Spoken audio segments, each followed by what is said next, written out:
Dallas, and Zuby joins me now. So, Zuby, what's going on here? Why is there all of this sudden desire by a lot of the mainstream media to convince us that we should be embracing inflation for some reason?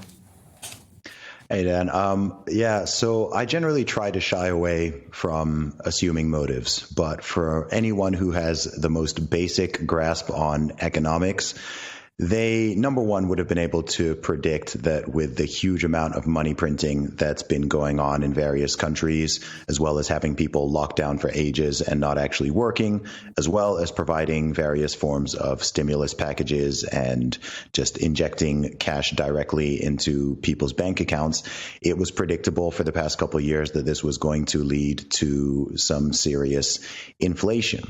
If I remember correctly, seeing some articles about this time a year and a half or so ago or 2 years ago, firstly, they were claiming that inflation was not going to happen. And then they shifted the narrative to saying that it would be transitory and it would just be temporary.